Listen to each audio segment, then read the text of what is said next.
Baik, kita mulai Mas, 1 menit lagi. Pesertanya masih Baik, Prof. sudah 1 menit lagi. Pesertanya masih 29 dari 43 ya Mas. Oke, Assalamualaikum warahmatullahi wabarakatuh. Waalaikumsalam warahmatullahi wabarakatuh. Waalaikumsalam warahmatullahi wabarakatuh. Selamat pagi, salam sejahtera untuk kita semua. Ini yang lain mana nih? Nggak semangat. Sudah pertemuan 5 ya. Sudah separuh lewat dengan saya.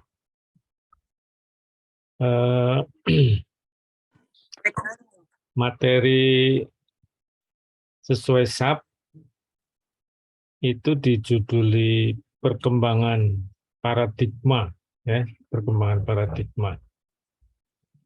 Materi ini di kelas saya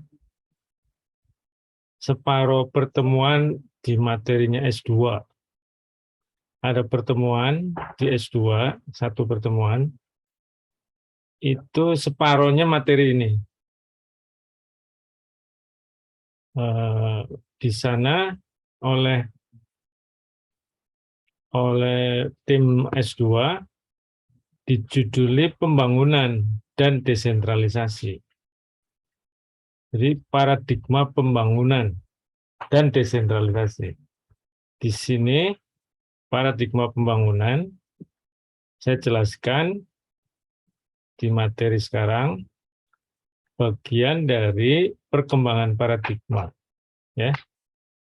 Karena paradigma pembangunan buat saya yang baca, yang belajar,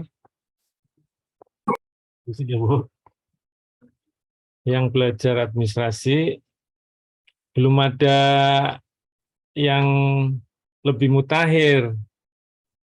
Buat saya pembangunan itu sampai hari ini paradigma terakhir. Yang lain-lain instrumen yang berkembang terus, tapi pakar administrasi publik yang saya baca, tonggak paradigma pembangunan masih yang terakhir. Kalau beberapa kawan di diskusi ngomong bahwa paradigma ini sudah ditantang, sudah tergerus zaman, sudah nggak laku gitu, paradigma pembangunan. Karena memang dikritik.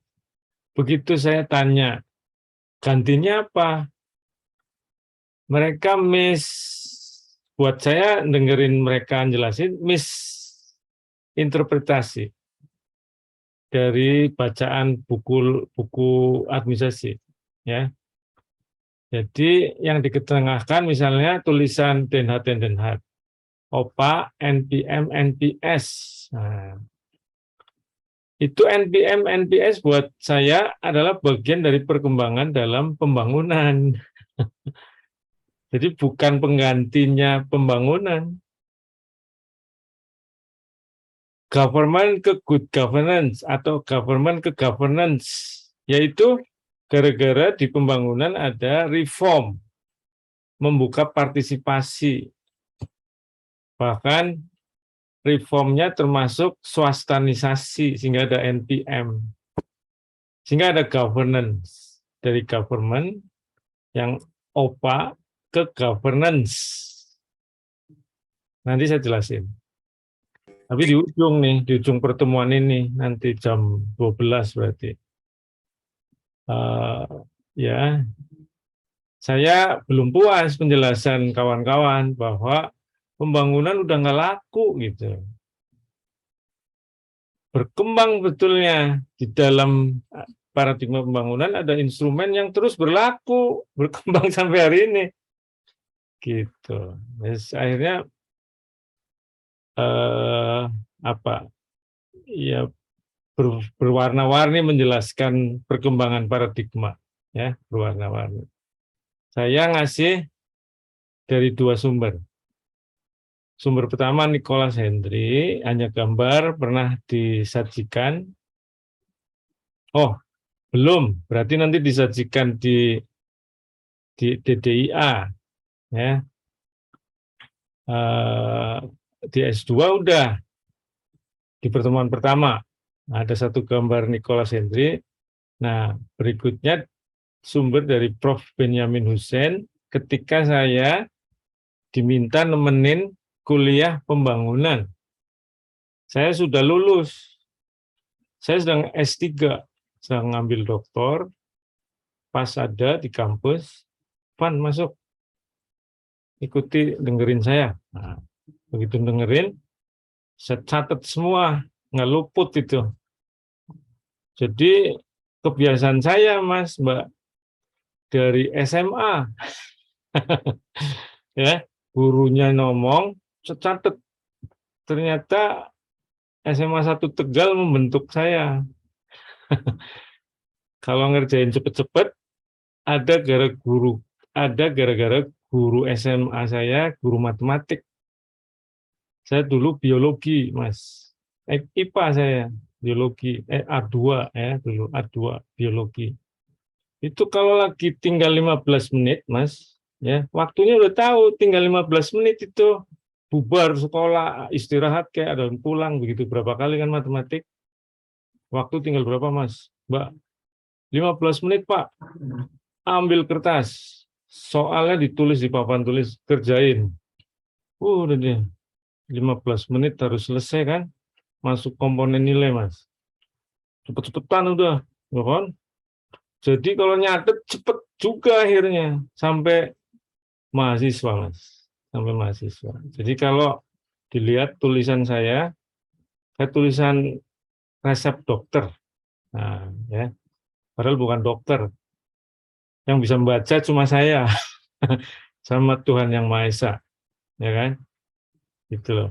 Jadi cepat. Tapi catatan saya lengkap seluruh mata kuliah, Mas. Sampai dicuri kawan saya.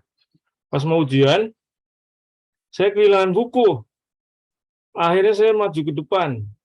Yang nyuri buku saya, yang ngumpetin, tangannya gatel sampai seumur hidup. Ketakutan kawan saya. Dibalikin, Mas. Dibalikin. Padahal belum tentu ya. Dibalikin. Alhamdulillah. Ketawa, sama-sama ketawa. Oke. Akhirnya kamu duduk samping saya gitu. Ya udah deh, dia duduk samping saya, nyontek saya, Mas. Nyontek dia. Kawan saya yang nyuri buku saya itu umpetin, nyontek, minta. Wan, apa Wan? Jawabannya, waduh. Jadi waktu SMA itu. Waktu mahasiswa sih belajar bareng, nggak ada yang nyontek, nggak ada yang minta. Buku dipinjem ya, tetap. Karena tetap paling lengkap, Mas. Walaupun tulisannya jelek, jadi dipinjam tapi minta, ini apa, Van?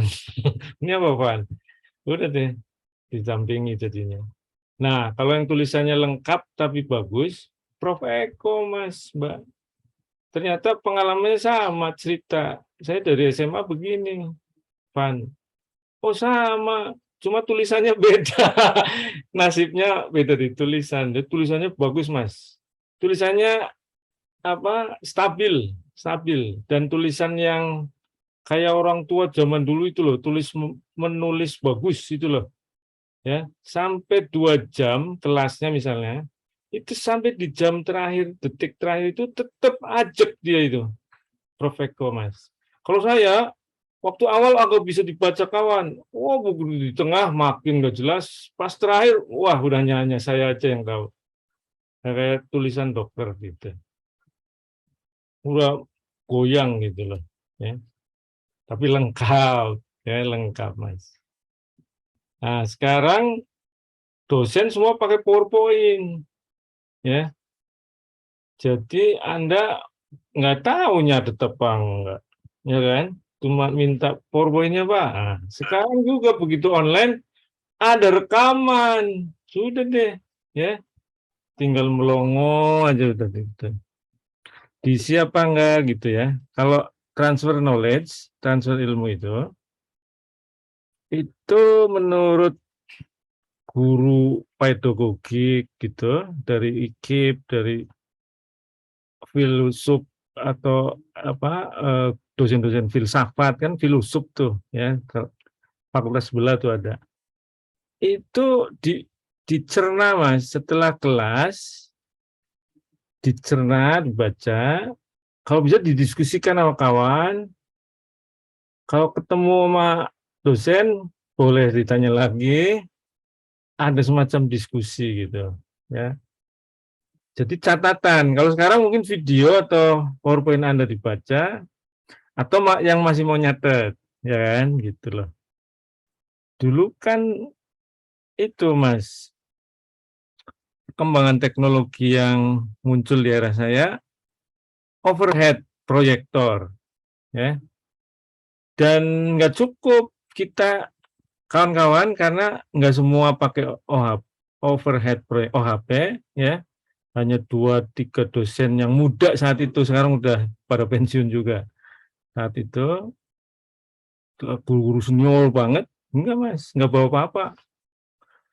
Dia nulis di papan tulis, 1 titik judul, nanti dipakai bagian gambar, begini penjelasannya 1, 2, 3, nanti yang 1 dirinci lagi, jelasin, ngoceh. Di papannya nggak ada tulisan, ngoceh. Nah, ngocehnya itu kita catat gitu loh, ya. Nggak bisa itu kalau nggak nyatet. Itu dari 7 kelas, 1 doang yang OHP dalam 1 semester, ya. Ya sudah deh, yang OHP minta dikopiin plastiknya, tapi wah nggak clear juga ya kan, harus nyatet. Sekarang ada video, Anda udah dapat rekaman. Oke, jadi hari ini judulnya perkembangan paradigma, ya kan? Tuh, ya. Nah, kenapa saya lakukan itu yang sama dengan S2 separuh, terus ini diambil dari pembangunan, karena mata kuliah pembangunan sudah dihapus, Mas. Sudah dihapus. Adanya mata kuliah reform. Reform kalau nggak salah, coba cek deh. Reformasi. Basicnya sebetulnya materi ini sampai pada reform gitu. Maka Prof. Ben pada saat pembangunan itu ngasih materi ini pertemuan pertama. Sebagian ngulang materi pengantar ilmu administrasi publik kala itu sebagian.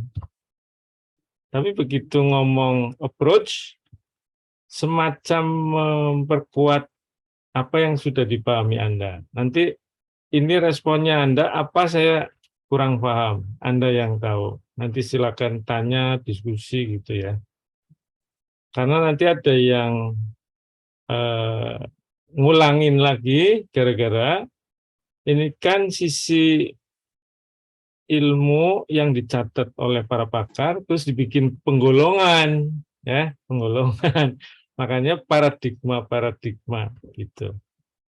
Oke, ya.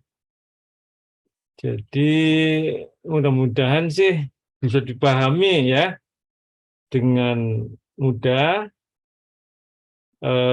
Ini materi advance ada di semester 7 waktu itu ya.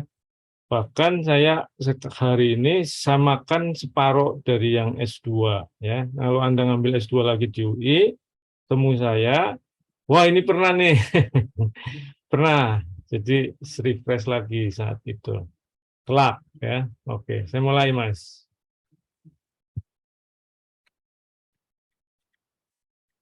Nah, kan disiplin ilmu kan kita, gitu loh, ya. Sudah diakui sebagai ilmu tersendiri dalam ilmu sosial, ya kan? Nah, gara-gara itu kan perkembangan yang ada dicatat. Akhirnya diakui ada paradigma atau aliran, mazhab dalam ilmu. Setiap ilmu ada mazhab. ada aliran, Mas. Anda mau ikut aliran mana? Aliran Butong Pai, apa Shaolin Temple, ya kan gitu, ya kan? Ilmu administrasi ada, gitu. Hari ini dicatat banyak pakar, saya yang rujuk Nicholas Hendry sama Prof. Ben, gitu, ya. Nah, sejak awal muncul sampai kini dikelompokkan sedemikian rupa oleh pakar yang datang belakangan supaya belajar administrasi. Oh, ini ternyata mazhab ini loh, mazhab itu gitu. Ya, oke. Nah, jadi pendahuluan ini Nicholas Hendry, George Frederickson, Mas. Periode dikotomi itu ada yang namanya dikotomi awal-awal. Ini diakui sejak 1887 masuk di ilmu politik, ya, berkembang, ya, ilmu administrasi diakui di Amerika, ya, terutama di tahun-tahun ini sampai akhirnya ada tahap kedua, ya, gitu. Ini ada manajemen science nih, ya, lalu behavioral, lalu ada krisis, Mas, krisis. Karena ini belajar apa sesungguhnya, ya? Ada tantangan-tantangan baru sampai akhirnya diakui tahap 5 ada pendekatan baru. Lebih banyak lihat public policy. Nah, ini menurut dua ini. Prof. Ben, saya menjadi associate-nya, sudah lagi doktoral, ikut kuliah beliau kembali, nemenin, ya, bersama anak-anak S1, Mas. Oke, Prof, saya ikut. Saya catat beliau. Nulisnya ini, Mas. Nah, ya, lebih clear. Sampai ke pembangunan. Jadi waktu ada krisis identity itu waktu mazhab ekologi lagi mendalami, banyak buku administrasi publik mendalami lingkungan. Apa sih faktor yang membuat lemah, nggak lemah, kayak gitu. Itu faktor ekologi. Nah, bicara banyak studi ke policy itu ketika masa pembangunan keluar. Nah, ini loncat yang terakhir. Itu sebenarnya sama dengan gambarnya Nicholas Hendry. Ada dikotomi politik, ada mazhab manajemen, ada kontinum. Nah, jadi penjelasannya seperti ini ngalir, ya, Mas. Jadi kalau ada berapa aliran, nah menurut Benjamin Anda sebut ini. Nicholas Hendry menurut tahapan waktu, ya, boleh dipadukan dua pendapat ini, ya. Lanjut. Nah, memang kenapa muncul seperti Prof. Ben izin of camp? Prof. Ben sampaikan itu karena semua tulisan awal itu ngomongin administrasi publik sebagai fungsi, ya. Seperti Frank J. Goodnow dan Woodrow Wilson, ya. Itu ngomong pelaksanaan hukum publik secara rinci, detail, dan sistematik, ya. Jadi administrasi publik itu pelaksanaan hukum publik. Nah, terus Fessler juga yang dikerjakan publik menyangkut penerapan general policy, yakni setiap policy yang dirumuskan dalam perangkap pengaturan bersifat mengikat dan menjadi acuan, ya. Gitu loh. Ya, penerapan pengaturan, gitu kata Fessler.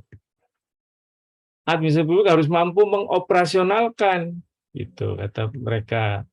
Nah, ini, ya, siapa, Woodrow Wilson, ya, kayaknya pernah digambarkan gitu di jangan-jangan di kelas lain nih. Saya nanti pas di DDA juga diulang, ya, ada perkembangan pendekatan di ilmu administrasi umum general, gitu, ya. Di sini sekarang publiknya, ya. Nah, ini tulisan Woodrow Wilson, ya, gitu. The idea of the state is the conscience of administration. Nah, administration are not political question, gitu. Jadi semacam mendikotomi itu awal-awal, ya. Nah, Willoughby juga setiap kegiatan yang dilakukan oleh badan-badan administrasi publik, setiap pelaksanaan government affairs, jadi pelaksanaan gitulah, fungsi, kan, gitu. Nah, ini Easton pernah disampaikan juga, ya. sistem politik. Dia adalah rule application. Nah, menurut David Easton, ya gitu. Judge Gordon lagi, ya diulang-ulang ini, Mas Mbak. Associated with carrying out laws, carrying out penerapan, pelaksanaan tuh. Ya, jadi, nah akhirnya kan awal-awal ngomong fungsi itu lebih kuat bahwa administrasi publik itu pelaksanaan dari fungsi pengaturan, fungsi politik, sehingga muncul apa yang dikenal dengan dikotomi politik dan administrasi, gitu ya, dikotomi. Muncul pandangan dikotomi dalam pemahaman fungsi, Mas, Mbak, ya, mazhab dikotomi saat itu. Kenapa? Ya politik seolah-olah terpisah dari administrasi dan masih terpengaruh kuat Montesquieu, ya, pendekatan klasik. Memisahkan antara merumuskan kebijakan dan melaksanakan. Administrasi hanya melaksanakan, gitu. Politik itu merumuskan. Nah, administrasi melaksanakan. Jadi dipisah pandangan awal itu supaya clear. Ya, awal-awal memang spoil system. Jadi diatasi dengan dikotomi. Bahkan ada adagium, when politics and administration begin. Nah, itu yang menandai dikotomi, Mas, Mbak. Dikritisi oleh pendapat kontinum. Belakangan akan dikritisi, Mas, oleh pendapat kontinum. Tapi ini mengumpul awal-awal, dicatat. Tokoh-tokohnya tadi Willoughby, Woodrow Wilson, ya kan? Yang mungkin pernah diceritakan. Nah ini, Frank J. Goodnow, Leonard White. Tuh, fungsi politik melahirkan kebijaksanaan, fungsi administrasi pelaksanaan, gitu. Ya, pada government birokrasi fokusnya ini. Ini sebetulnya jauh sebelumnya ya, boleh dimasukkan tahun-tahunnya ya, enggak hanya tahun ini aja. Ini Frank J. Goodnow dan Leonard White tahun 1800 tadi menurut Pak Nicholas Henry kan, kalau lihat waktunya lebih jauh lagi sampai tahun itu. Sebentar, nih balik lagi. Tuh ya, sampai tahun ini 1926 gitu ya. Yuk lihat, mirip. Oke, saya lanjutkan kembali. Ya, sejalan ya, ada dikotomi gitu, Mas. Nah, dikritik tuh, ya kan? Tuh. Nah, pada masa itu juga masih ngomongin fungsi, Mas. Keluar aliran manajemen, lebih memperkokoh supaya tertata lagi berbasis sains katanya. Jadi aliran manajemen sains. Secara umum aliran manajemen sudah pernah disampaikan, ya, dikenalkan juga, ya, harus efisien. Tokohnya Henry Fayol, ya, Anda udah kenal. Nah, ya, mengapa administrasi publik merupakan kegiatan secara efisien menurut ukuran kuantitatif tertentu, gitu. Nah, ini masih pada saat yang lama ada tulisan Leonard White, ya. Ini cikal bakalnya nih dari Leonard White ngomong dikotomi di eranya, ya. Terus tertantang sampai dipikirkan oleh Henry Fayol, manajemen sains harus jadi basis gitu loh, ya, dari tulisan Leonard White sudah ada cikal bakalnya manajemen sains gitu. Nah, ada Taylor, ya, ada prinsip 4. Taylor ngomong, perlu mengembangkan ilmu manajemen yang mengacu pada kaidah keilmuan, perlu dilakukan proses seleksi pegawai secara ilmiah, perlu pendidikan dan pengembangan, ya kan, secara ilmiah lagi juga, ya. Perlu kerjasama yang intim, tapi tambah ini dengan prinsip manajemen ilmiah, Taylor, ya. Nah, Taylor juga dan disempurnakan oleh Fayol juga, yaitu kan saat itu kuat mereka, Fayol, Gulick, Taylor, ya kan, dengan fungsi manajemen POCCC, ya kan, tambahin post decorpnya Gulick dan Urwick. Nah, jadi udah diungkap ya, gitu. Nah, ini berpengaruh ke publik. Saat-saat itu setelah dikotomi dikuatkan lagi dalam administrasinya pendapat manajemen sains. Sampai hari ini kalau Anda ngikutin anak politik, dikotomi masih diikuti. Sampai hari ini di ilmu administrasi yang menekuni manajemen sains nggak hilang. Manajemen sains. Jadi di organisasi publik harus berbasis manajemen ilmiah, skripsi, tesis, disertasi gitu, ya. Kuat, Bapak Ibu, nggak hilang ya gitu. Kalau anak S2 saya manggilnya Bapak Ibu. Kalau Anda Mas Mbak, ya. Walaupun awal-awal ya tahunnya juga sudah lama banget, sampai hari ini nggak surut ya. Studi dikotomi terutama masih sangat diyakini di ilmu politik. Dan studi manajemen ilmiah ya di kawan manajemen kan juga sering diundang untuk ke publik juga ya, administrasi bisnis di kita nih ya. Di FEB ada manajemen khusus yang mempelajari ilmu ini nggak hilang ya. Dan ilmu administrasi publik yang beraliran manajemen saya kira juga di kita mungkin ya, via ya, itu yang nekunin teori organisasi, pembagian kerja, mungkin yang dekat dengan SDM ya, kelompok grupnya masih belum ada guru besarnya masih masuk reform public policy, masih di klasternya Prof. Eko. Di sana ada Mbak Lina, Mas Aziz, ya. Kira-kira kalau manajemen ilmiah basisnya ke Mbak Lina sama Mas Aziz kalau di VIA, ya, kalau di VIA. Bisa kerja bareng dengan Prof. Ami. Prof. Ami juga dalam hal pelayanan publik sering approach-nya adalah manajemen ilmiah. Beliau pengajar juga waktu awal asas manajemen. Jadi kalau ada Anda nulis pembagian kerja begitu, itu dibimbingnya sama yang mazhabnya ke arah sini gitu, manajemen. Oke. Ya, lalu aliran kontinum tadi udah dikenalkan sebelumnya. Pada saat dikotomi itu ada kritik awal itu akhirnya menginspirasi aliran sendiri namanya kontinum. Aliran kontinum politik administrasi. Ya. Administrasi negara terlibat dalam policy making, jangan dikira nih Morsten Mark ya, saya kira ada depannya deh, Franciscus gitu deh ya, Morsten Mark gitu, yang mempertanyakan pemisahan politik. Nah akhirnya berkembang ya di bukunya Nicholas Hendry, muncul juga kuat saat itu ya, bersama dengan ekologi nih, berarti ekologi lagi muncul ya, pendekatan ekologi.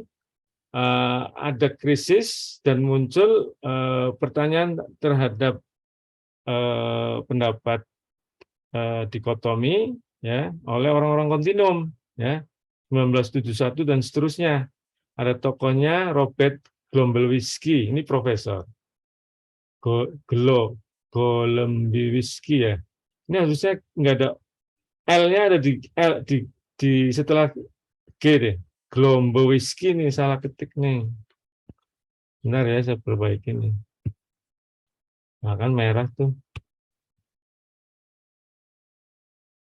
Nah mudah-mudahan nggak merah. Nah, benar. Salah ketik tadi ya, Mbak. Mas. Jadi urutan waktu, mengapa Prof. Ben nggak pakai, itu bisa dalam satu waktu ada kontinum manajemen ilmiah terus krisis. Itu ya Mbak semua. Buku-buku kan berkembang bersamaan bisa oleh pakar yang lain di lain tempat, padahal beda mazhab. Jadi ini ditulisnya coba tuh, menurut Nicholas Hendry itu berarti George Fredrickson kayaknya yang digambarin di atas itu. Karena Nicholas pakai waktu juga, ya dia bilang krisis identitas. Jadi tahun 70-an kan sampai tuh 48 70. Ya kan gitu, mempertanyakan dikotomi politik administrasi. Jadi di challenge, nggak bisa administrasi berhenti bekerja setelah politik berhenti, oh politik jalan terus, kita jalan. Gitu, ya. Tokohnya Profesor Robert T. Glombowiski. Ini N-nya ada enggak ya? Tapi enggak merah nih. Glombowiski. Oke, nanti coba di Google ada enggak? Glombowiski apa Glombowiski itu tulisannya. Oke, lanjut. Ya, kritik atas dikotomi politik tuh. Ya. Tahun Appleby tahun 45 sudah mulai ada kritiknya, ya. Akhirnya 71-an ada krisis, pada saat itu menguat, nggak bisa, ya, administrasi dianggap bekerja setelah politik, administrasi punya peran.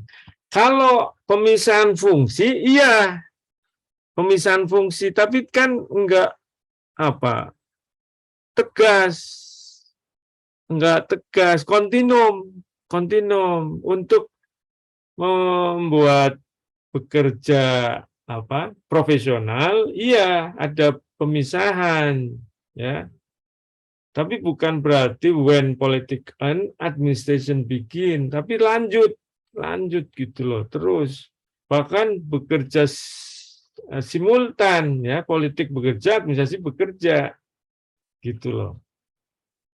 Walaupun ada pemisahan, perumusan dan pelaksanaan dari sisi ruang dan waktu, ya, bisa, tapi bisa simultan, gitu. Enggak suruhan, enggak hanya melaksanakan. Kedua itu yang penting Anda catat, administrasi publik tidak hanya melaksanakan, gitu. Ya. Ini ada catatan dari Appleby. Nah, pada saat pemisahan dia kritik juga, lalu pengelolaan pemerintah semata layaknya organisasi privat adalah keliru, ya, karena dia politis, relasi politisi dan birokrasi menjadi kajian yang konsisten. Terus ya, lalu melahirkan principal agent teori, rational choice, ya kan, gitu. Nah, Anda catat ABC ini administrasi sebagai fungsi. Ini C, ya.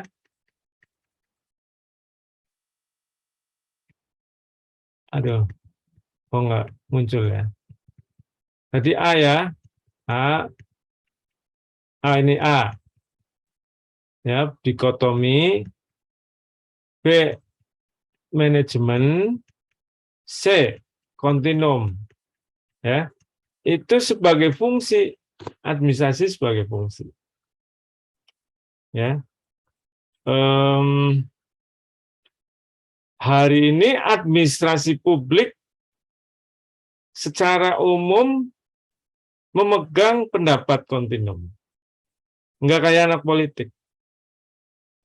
Ya. Kita perannya besar dalam perumusan kebijakan. Tapi memang yang utama pelaksanaan. Tapi punya peran perumusan. Administrasi pembangunan juga mengakui itu karena nanti punya fungsi kebijakan publik dalam pembangunan. Dia enggak hanya pelaksana. Dia bukan role driven, tapi mission driven. Makanya harus berpikir inovasi. Harus bisa mampu mempengaruhi pengambil kebijakan. Harus punya ide administrasi pembangunan. Di kalangan administrasi publik hari ini, sangat megang yang kontinum. Meninggalkan yang dikotomi. Itu walaupun anak politik, disiplin ilmu politik masih menganggap administrasi adalah pelaksana semata, Mas. Anda kalau ngobrol, Anda kawan satu SMA, beda SMA, karena kegiatannya sama dengan anak FISIP dari Departemen Politik, ngobrol. Menurut Anda administrasi publik apa? Gitu. Nah, mereka akan keluar. Dan bisa guyon-guyon. Kamu kan suruhan saya, kayak gitu. Itu, Mas, guyon-guyon. Kita ledekin lagi. politik nggak bisa apa-apa kalau nggak ada birokrasi, ya kan gitu. Udah deh nggak ketemu anak politik sama administrasi, ya. Lanjut. Nah, itu aliran yang fungsi itu ABC, ngomongin administrasi nggak ngomongin manusianya, Mas, Mbak. Lemah dalam memperbincangkan aspek manusia.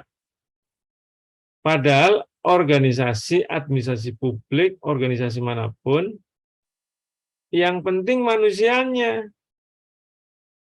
Ya, Anda juga dalam diskusi kemarin ramai banget aspek manusia sampai menanyakan pendidikan. Ya. Manusia, kata orang pengkaji ini, teori organisasi dan administrasi publik juga ada adagium. Yang penting adalah the man behind the gun, gitu ya. Sampai jadi pidato kepala daerah, Mas. Sayangnya kepala daerah di Indonesia yang pelosok, yang bahasa Inggrisnya belum bagus. Dia bacanya the man behind the gun, gitu. Padahal itu tulisannya, harusnya bacanya the man behind the gun. Ya, jadi manusianya itu. Kok nggak ada yang bahas ABC itu? Atau lemah sedikit porsi membahas manusianya. Organisasi bagus manusianya, dikritik sama orang namanya Herbert Simon yang nulis buku Administrative Behavior. Ya. Jadi dulu nggak membahas manusia, Fayol, Willoughby, dan sebagainya. Simon bilang, jika hanya proses, maka nggak ada manusia ya dalam organisasi nih, bergerak sama manusia dalam organisasi. Padahal yang penting aspek manusianya, ya kan? Udah ya, dia terpengaruh psikologi sosial. Sampai hari ini yang ngupas aspek manusia termasuk yang ngomong leadership. Padahal kan kita tahu administrasi manajemen di dalamnya leadership. Leadership berarti manusianya. Kok ngomongnya fungsi aja yang lama-lama itu. Ya, akhirnya dibenahi. Nah, yang berkembang terus mengkaji nggak hilang sampai hari ini. Bahkan leadership. Bahkan jadi kalau lulusan administrasi publik, Mas, Mbak, nggak jadi pegawai negeri, nggak jadi di organisasi, di yayasan, begitu. Ada yang jadi konsultan seperti Mario Teguh, ya, motivator. Anda kalau skripsinya tentang leadership, tentang manusia, motivasi, Anda ngecek kok organisasi ini lemah, oh dicek motivasi pegawainya. Anda riset, pakai skripsi, nanti tesisnya, disertasinya kalau sampai dokter, Anda harus berani jadi kayak Mario Teguh. Tung Desam apa tuh ya, ada tuh banyak iya yang jadi motivator, Mas, Mbak, di televisi banyak tuh Tung Desam Waringin. Nah, ya, karena dia meneliti manusia itu penting. Pak Renat Kasali, ya, terus ada Hermawan Wijaya, Hermawan. Nah, itu bikin konsultan manusia, mendrill manusia, organisasi. Jadi dorong motivasinya. Ada 165 itu dari psikologi UI. Oh, banyak diambil dari psikologi, Mas. Yang ini banyak diambil sama kawan-kawan di psikologi karena dia neliti psikologi organisasi, psikologi sosial. Ya, kawan-kawan. Itu termasuk motivator 165. Aduh, siapa tuh? Ya. Lupa saya. Itu punya menara, Mas, di Jalan Simatupang. Yang di atasnya itu ada tulisan Allah gitu. Menara 165. Nah, itu alumni psikologi. Jadi motivator, saingannya Pak Mario Teguh. Saingannya Tung Desam. Bukan saingan sih, bisa kolaborasi, ya. Nah, alumni kita harus masuk tuh, belum terlihat yang nekunin ini. Tapi dosen tuh Mas Aziz kayaknya, ya, dosen kita yang nekunin ini Mas Aziz. Nah, Mas Aziz bisa di manajemen karena bagi tugas di organisasi. Nanti larinya kalau omong orangnya, nah, karena kan manajemen leadership tengah. Itu beliau 2 kaki. Nah, Anda bisa bukan 1 aliran yang diambil, ya. Bisa 2 atau 3 aliran dalam yang dijelaskan hari ini. Kalau mau 1 ya silakan, nggak apa-apa. Tapi 2, 3 juga no problem. Karena kan bisa dipelajari, dikuasai ya, 2, 3 aliran. Nah, tapi skripsi Anda jangan banyak aliran. 1 aja alirannya, ya, skripsi. Walaupun nanti pas berkembang Anda nekunin aliran yang lain, ya. Nah, kayaknya lagi dipakai di Polri itu, Mas Aziz. Sedang memotivasi anggota Polri karena sedang dihantam banyak isu melorot motivasinya, ya. Diundang kerja bareng yang dia di drill bagaimana nih menyemangati polisi-polisi kita, ya. Jangan sampai ada moral hazard terus turun motivasinya terjun payung gitu, kasihan.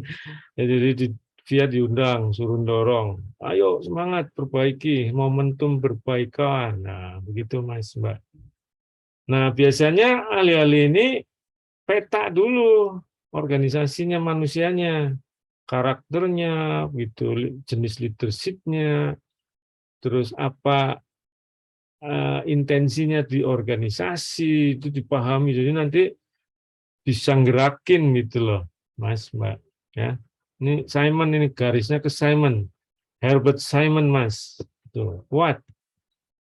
Dia pengaruh psikologi ya, psikologi sosial.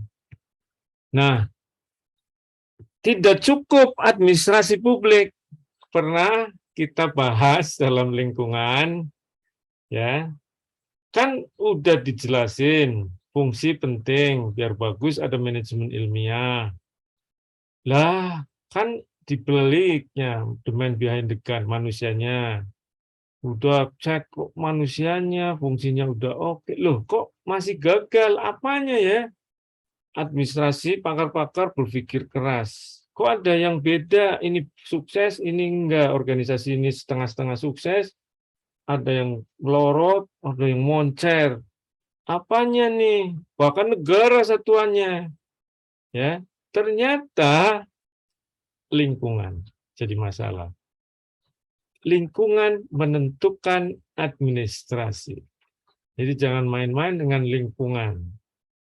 Nah, gara-gara lingkungan ini diteliti, masuklah aliran ekologi. Muncul aliran ini, Mas, sudah dijelasin di minggu lalu apa 2 minggu lalu, ya kan? Lingkungan administrasi, tokohnya Frederick, ya, Ecology of Public Administration.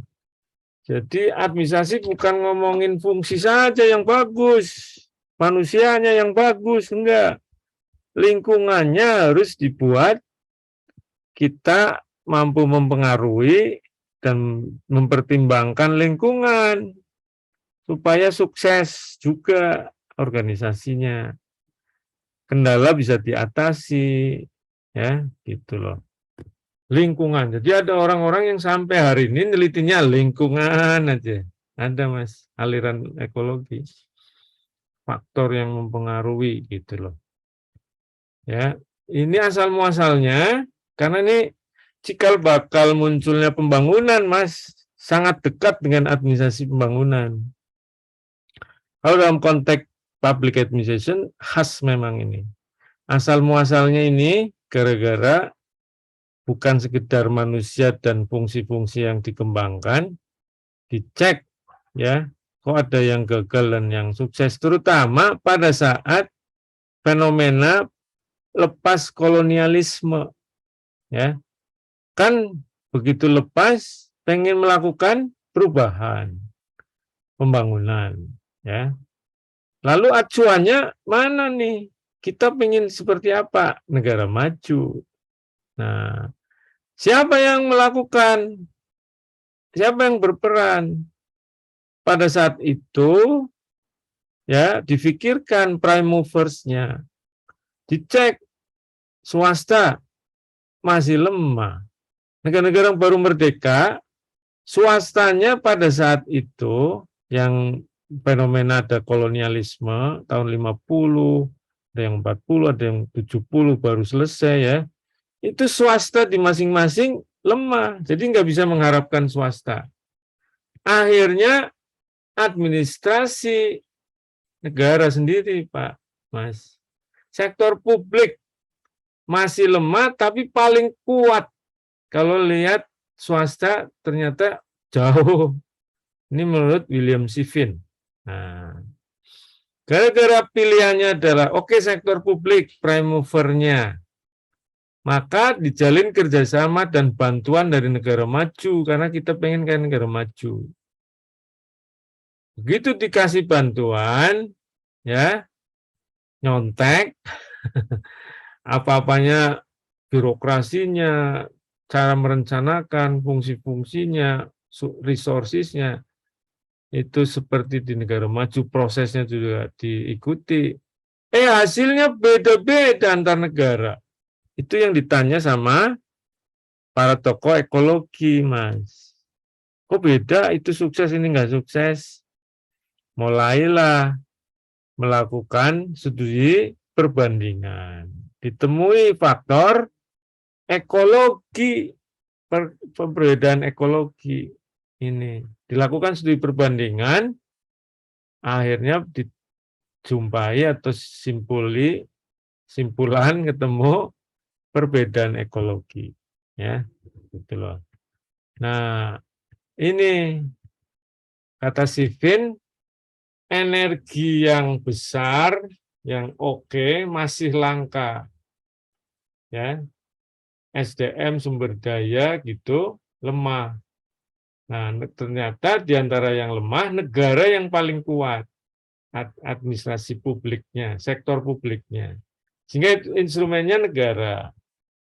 Ya, walaupun masih kuat, paling kuat, ya walaupun paling kuat, tapi kan tidak sekuat yang diharapkan. Akhirnya menjalin hubungan dengan negara maju, mengalir bantuan, berjalan, tapi tidak sesuai dan berbeda-beda antar negara. What's wrong? Apa penyebabnya? Ya, gitu. Lingkungan yang berbeda, Mas. Akhirnya studi perbandingan muncul. Aliran ekologi itu tandanya adalah studi perbandingan. Nah, ini aliran ekologi sampai hari ini ada orang yang kerjanya banding-bandingin doang, Mas. Ini kenapa sukses, nggak sukses, lesson learn-nya apa? Nah, Anda termasuk aliran ekologis kalau mau skripsinya itu, Mas. Ada yang sukses, Anda yang gagal. Nah, Anda lakukan perbandingan. Nanti skripsinya judulnya perbandingan antara, nah gitu Mas. Perbandingan antara organisasi X dan Y. Perbandingan antara unit ini dan unit itu. Ada yang sukses, ada yang gagal, gitu syaratnya harus beda, ya, terutama kesuksesan dan kegagalan. Sehingga nanti faktornya ketahuan, Mas, Mbak, ya. Nah, dari perbandingan nanti akhirnya lahir administrasi pembangunan. Karena bagaimana mengatasi yang lemah itu supaya dirubah biar bisa sesuai. Faktor lingkungan apa yang lemah? Nah, itu dipelajari. Dari ekologi, begitu mempelajari faktor-faktor yang lemah, lahir administrasi pembangunan. Ini sebagai aliran yang sampai hari ini menurut saya belum ada penggantinya. Aliran pembangunan. Itu loh. Sebelum ini mungkin ada yang mau diskusi dulu, ya kan?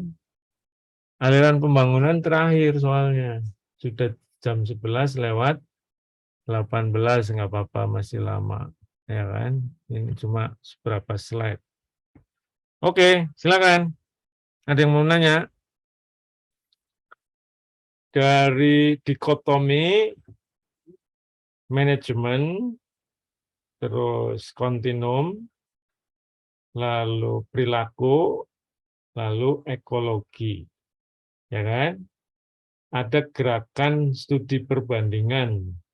Ekologi itu ditandai dari banyaknya studi perbandingan atau munculnya studi perbandingan. Sampai hari ini Anda lihat aja skripsi-skripsi yang banding-bandingin atau ngecek faktor-faktor yang berpengaruh, faktor yang menjadi penyebab kegagalan kayak gitu. Nah, itu berarti alirannya aliran ekologi. Jangan-jangan di dalamnya ada leadership, berarti gabungan. Jangan-jangan di dalamnya ada manajemen ilmiah, berarti gabungan. Jadi nggak hanya satu, ya gitu aliran. Nah nanti Anda milih apa, Butong Pai, apa Shaolin Temple, ya kan? Gitu loh. Silakan. Belum ada? Bintang, nanya Bintang? Belum ada yang boleh tanyain. Jelas berarti ya? Cukup jelas sementara. Oke, baik. Saya kembali. Administrasi pembangunan sebagai aliran yang menurut saya nih Mas. Nanti Anda kalau baca ternyata Prof. Irfan salah ya silakan. Karena kawan-kawan saya juga bilang usang, ini usang, udah ditinggalin Prof gitu. Cuma begitu saya nanya apa gantinya, mereka bingung, nggak bisa jawab. Begitu jawab dipaksa-paksa pakai denhat. Oh Pak, NPM MPS, saya bilang itu alatnya administrasi pembangunan. Saya cek ada reform, jadi ada NPM NPS, mereka diam, menerima. Terus berarti ya saya bertanya, yang gantiin pembangunan apa?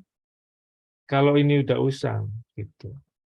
Belum ada Mas. Ini yang terakhir nih F, administrasi pembangunan. Jadi kalau ditanya, ini adalah sebagai aliran. Itu tadi dari awal yang dibahas administrasi publik juga, Mas. Semua administrasi publik, cuma aliran-aliran. Aliran dikotomi masih ada di ilmu politik. Karena politik menganggap administrasi publik bagian dari studi mereka, Mas. Masih sampai hari ini. Yang menganggap ada dikotomi politik administrasi dan administrasi sebagai pelaksana aja. Ya. Sampai hari ini ada yang manajemen ilmiah. Ya. Sampai hari ini ada yang anggap saya ya tentu aliran kontinum ya.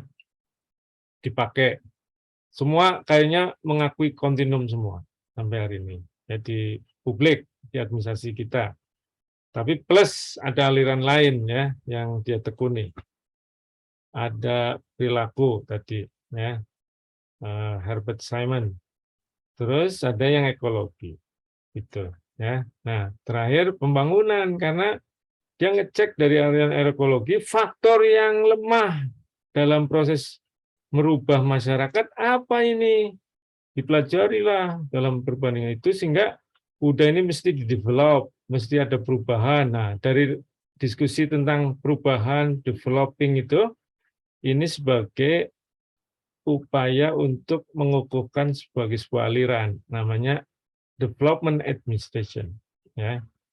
Jadi sudah lama tuh muncul diskusinya malah ditarik Mas, lagi krisis juga muncul di tahun 79-an ya, tahun 50 udah ngomong, cuma belum masih ya lewat begitu aja belum ditekuni benar ya. Sampai nanti ada aliran ekologi dulu ya, tahun 70-an gitu ya. Nah, baru makin kokoh di akhir 70-an sebagai sebuah mazhab tersendiri gitu dalam administrasi pembangunan, dalam administrasi publik ya. First coined oleh orang India tahun 50. The Structure of Development Administration in India. Ya, diteruskan lagi ada buku George Jan ya. George Jan tuh Mas, American scholar, nulis buku Development Administration tahun 79 ya, terus gitu. Sampai ada Farrell Hedy, ada Pak Rick di dalamnya jadi kelompok. Sebetulnya nanti yang lebih terkenal akhirnya Pak Rick Fred W. Rick itu, ya. Nah ini ceritanya dari awal, terminologinya sudah muncul lama. Nah, Rick nih Mas dikenal sebagai kontributor, ya ditulis di bukunya. Ini saya nge-crop buku administrasi pembangunan nih, Mas, bukunya La Polombara, ya La Polombara ini nggak saya tulis nih, La Polombara. Nah, Anda tulis di Google nanti keluar, ada namanya itu profesor juga, Profesor La Polombara. Nah itu. Frederick made a significant contribution to the field of development administration. Nah, dia mendefinisikan, he defined development administration as organized effort to carry out program or project through by those involved to serve development objective. Ini gara-gara tadi Mas, waktu ekologi itu, dia kan pencetus ekologi, tahu ada faktor yang lemah, sehingga diusulkan berbagai program, proyek untuk merubah itu. Ya, sasarannya merubah faktor-faktor tadi. Maka ada upaya-upaya terorganisir. Nah, dia sebut upaya terorganisir itu adalah administrasi pembangunan. Gitu, ya. Nah, dia bikin 2 kelompok. Administrasi pembangunan itu 2 side. Nah, he identified 2 side of development administration. Administration of development and development of administration. Tinggal dibalik, Mas. Dibolak-dibalik. 2 sisi itu, administration of development. 1, jelaskan kalimatnya diawali administrasi dulu. Nah, yang kedua, development-nya dulu. Development of administration. Apa bedanya? Nah, itu kalimat berikutnya bedanya. Dibolak dibalik ada bedanya, Mas. He defined the former kan berarti yang belakangan. Ya. Development of, atau yang pertama, the former. He defined the former as the administration of development program. Jadi yang pertama ya, former itu yang pertama. The administration of development program to the method used by large-scale organization, notably government, to implement policy and plan designed to meet their development objective. Jadi mengelola pembangunan, administration of development itu mengelola pembangunan. Anda mau merubah masyarakat, harus dikelola. Dikelolanya bagaimana? Direncanakan, di planning, organizing, actuating, and control. Proyek pembangunan. Itu administration of development.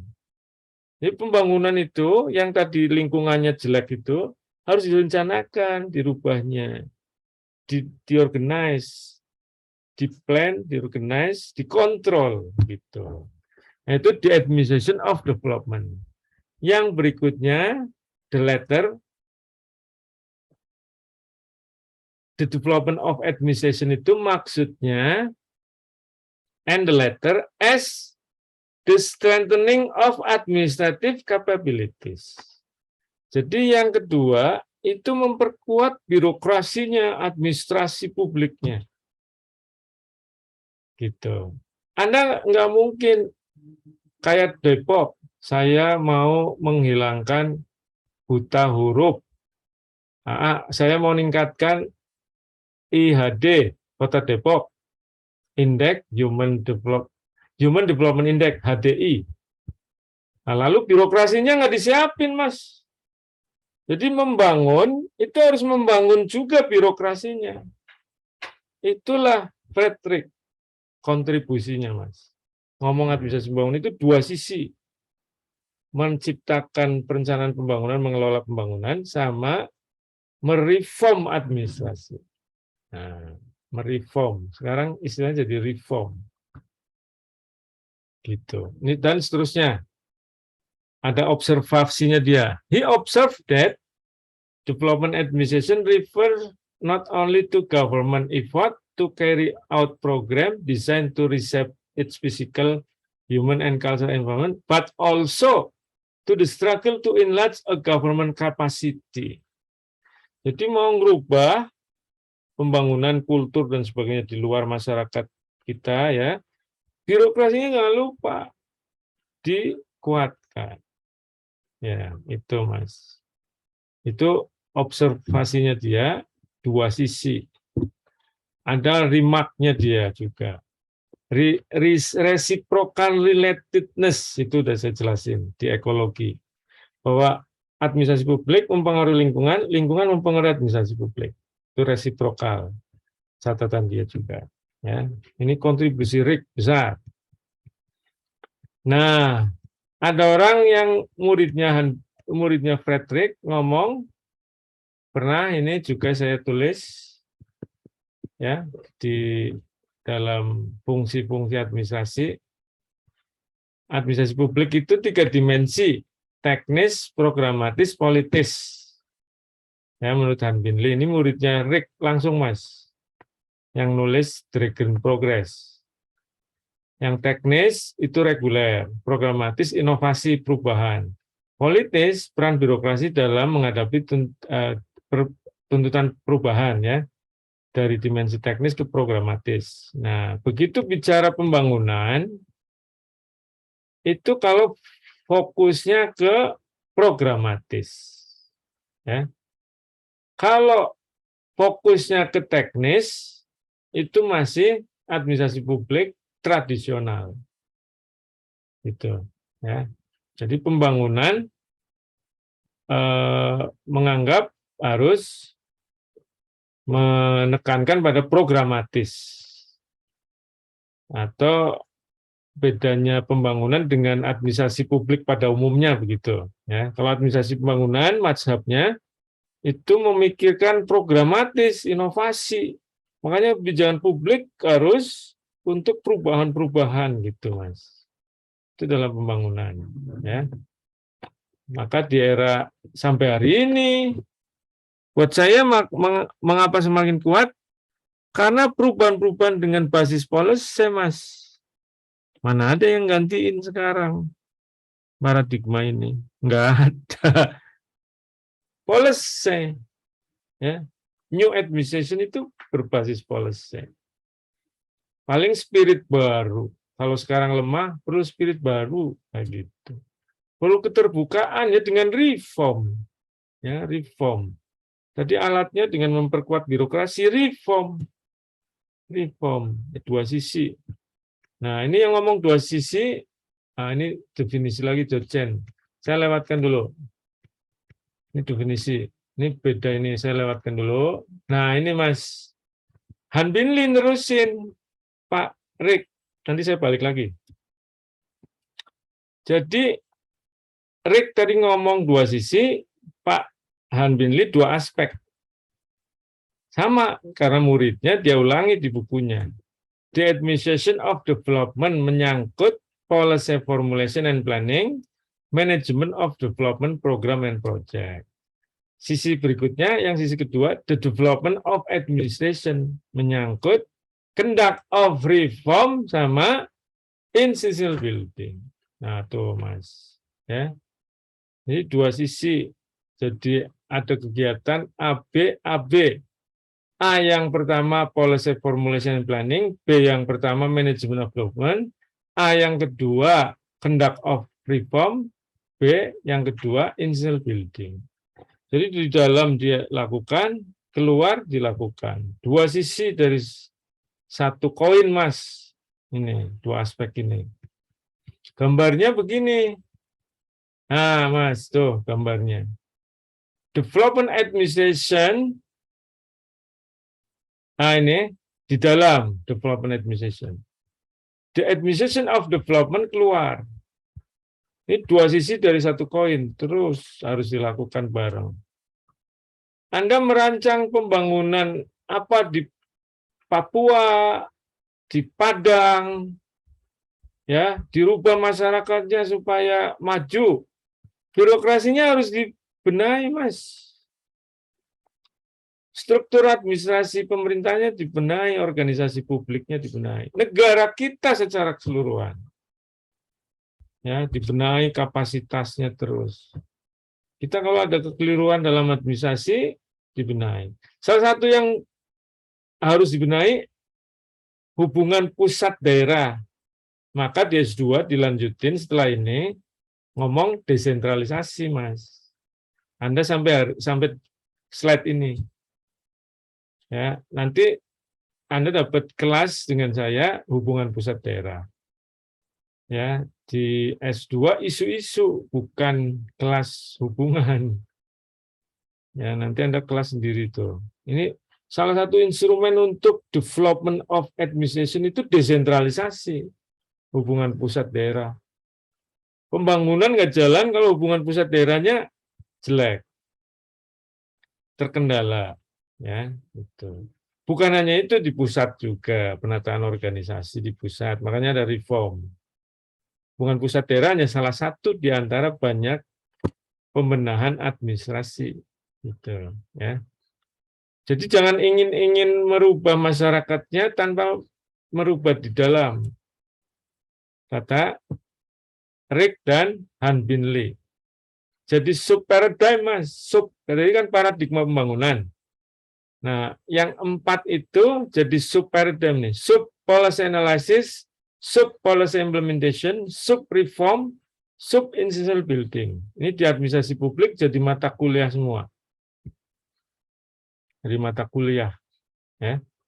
Nah, kembali ke belakang, orang-orang mengartikan apa jadinya administrasi bangunan seperti George Jen, terus John D. Montgomery, Martin Landau, Pai Panandiker, Josh Abueva, Pak Mustofa Dijaya, ini muridnya Rick di FEUI, Pak JB Kristiadi, muridnya Rick secara tidak langsung karena beliau ke Prancis, ini di VIA, ya, profesor di Unpad, S1-nya di kita, S2-nya di Prancis, S3-nya Prancis, profesornya dapat dari Unpad.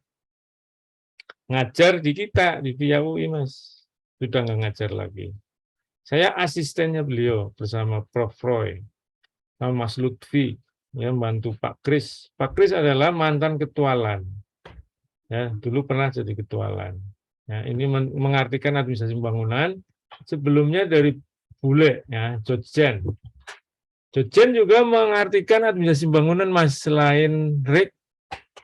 Development administration is that aspect of public administration in which the focus of attention is on organizing and administering public agency in such a way as to stimulate and facilitate defined program of social and economic progress.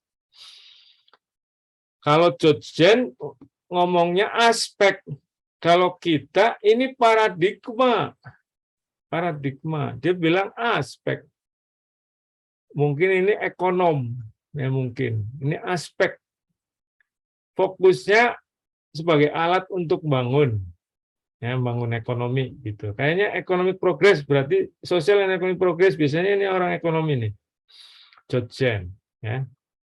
Development administration denote the complex web of agency management system and process a government established to achieve development goal. Nah, dalam rangka mencapai tujuan pembangunan, Mas. Ini complex web, jejaring, kata dia.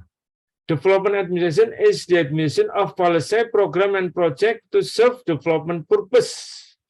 Ya, jadi mengadministrasikan kebijakan, program, proyek dalam rangka tujuan pembangunan, maksud pembangunan. Lalu ada John Montgomery. Development administration connote carrying out plan change in the economy, in agriculture or industry, or the capital infrastructure supporting either of this, and to lesser extent in social service of the state, especially education and public health. Pokoknya ini berarti bangun. Carrying out plan change. Nah, Mas, ya, mengimplementasikan perencanaan perubahan dalam ekonomi, dalam sosial. Nah, Martin Landau, development administration is the engineering of social change. Oh, rekayasa sosial, Mas. Dan seterusnya, sampai pemikir kita, Pak Mustafa. Ilmu dan seni tentang pembangunan. Nah, ke Pak Kris, yang mampu mendorong ke arah proses perubahan. Nah, ini Pak Kris. Lalu, di tulisannya Lapo Lombara juga, traditional administration sama development administration berbeda. 12 perbedaannya, Mas. 12. Ini takutnya muncul di ujian, ya. 12 ini harus paham. Change oriented, status quo. Dynamic, hierarchy rigid. Effectiveness, economy and efficiency. Objektif, ini simple, ini kompleks. Ya. Terus, Pak Bintoro, ini kecil, Mas. Pak Bintoro itu nulis di bukunya. Disebutnya administrasi negara, dalam kurung klasik, ini administrasi pembangunan. Ya. Ini katanya lingkungan negara maju, yang ini negara berkembang, padahal enggak, Mas. Ini dikritik sama Pak Han Bin Lee, ya. Yang nomor 1 ini dikritik sama Han Bin Lee sama Prof. Benyamin muridnya Pak Bintoro sendiri. Harusnya bukan itu. Setelah baca Pak Han Bin Lee, Prof. Ben sebagai asisten ngeritik yang poin pertama, Mas. Administrasi pembangunan itu ada di negara maju, ada di negara berkembang juga. Gitu. Bukan yang klasik itu milik negara maju, administrasi pembangunan milik negara berkembang, salah kata Han Bin Lee. Ya. Tergantung orientasinya tadi, programatis apa teknis. Itu. Yang programatis bisa di negara maju, di negara berkembang apalagi. Ya, gitu. Yang penting dimensi tadi teknis, programatis, politis. Anda harus bisa bedain. Yang lain nggak ada masalah. Ini balancing agent, ini development agent. Nah, ya, sampai berapa ini, Mas? 1, 2, 3, 4, 5, 6, 7. Administrasi negara yang lama, legalistic approach. Kalau administrasi bangunan, ecologic and problem solving approach. Problem solving, Mas, Mbak. Ecological, lingkungan. Jadi yang bermasalah diatasi supaya tidak bermasalah lagi, diatasi dengan policy. Gitu. Development agent, kalau ini balancing agent. Nah, bedanya ada 1, 2, 3, 4, 5, 6, 7. Menurut Prof.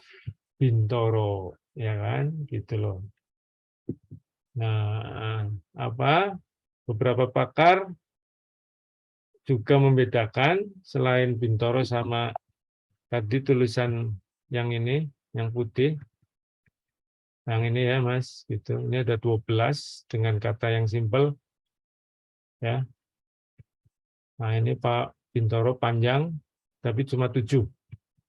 Oke. Nah, ini sudah saya jelaskan.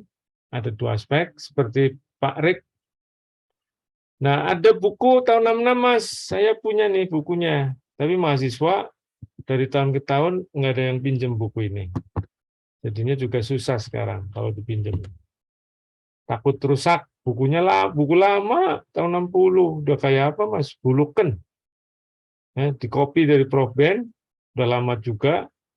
Aslinya dari Prof. Benyamin Hussein. Saya kopian. Udah tahu di mana deh kalau dicari-cari. Kopian kan biasanya nempel gitu, trek gitu, Mas, ya. Kopiannya bisa luntur itu. Ya, tahun 61 begini. Judulnya Development Administration Current Approach and Trend in Public Administration for National Development. Di perpustakaan pasca ada, Mas. Kalau Anda mau nyari ini, nggak usah pinjem saya ke pasca. Yang saya udah ngomong ya, pasca itu ada di Cikini. Anda naik kereta kalau bisa, kalau enggak ya naik kendaraan sendiri silakan. Posisinya yang jelas di Komplek Mikrobiologi FKUI, itu di Cikini. Pegangsaan Timur, sampingnya Megaria. Megaria ada hotel, persis samping hotel tuh. Itu ada komplek mikrobiologi. Di dalamnya ada gedung namanya Gedung Mokhtar, 3 lantai. Nah, kita dikasih sama UI lantai 3. Lantai 3 itu milik administrasi, Mas, administrasi publik, Gedung Mokhtar. Nah, untuk pasca S2, S3. Nyempil di sana ada ruangan besar lumayan, perpustakaan pasca via UI. Nah, itu masih hard file, ya, soft file-nya nggak ada. Sekarang petugasnya juga megang soft file banyak. Kalau Anda ke situ, temuin namanya Mas Priyanto. Nah, Priyanto. Orangnya baik. Kalau Anda punya HP-nya, buku yang soft file bisa dikirim malah di WA gitu. Beliau ngasih aja. Ya. Kalau buku lama begini nggak ada soft file-nya, harus datang sana. Kalau datang sana bisa sore, biasanya kalau offline ketemu Mahasiswa Pasca. Kalau pagi jam 10 udah buka, ketemunya Mahasiswa FK, Fakultas Kedokteran. Dulu ada Diploma 3 juga, ya, Diploma 3 rumah sakit, Diploma 3 FK. Biasanya mereka kalau rame istirahat, membeli es tungtung. Nah, es tungtungnya paling enak se-Salemba, Mas. Ya, terus ada itu somai. Somainya juga paling enak. Ya, Mas Teguh pamer tuh di Facebook. Oh, somai. Kangen banget 2 tahun tidak makan somai. Dia datang ke sana, beli somainya, terus di Facebookin. Saking kangennya, Mas. Itu somainya paling enak, Mas. Nah, kalau sore, Mas, maghrib, ya, menjelang maghrib, itu di pintu masuk, masih di jalan raya, itu ada jualan bebek goreng Madura, pakai tenda, Mas. Wah, itu enak banget, Mas. Wah, sambelnya itu loh, Mas, sambel Madura itu. Saya pernah traktir sama mahasiswa pasca. Seneng banget, ya. Saya yang traktir, bukan mereka yang traktir saya, Mas. Pas lagi di situ, udah bayar belum? Belum. Saya biar yang bayarin. Seneng banget ya.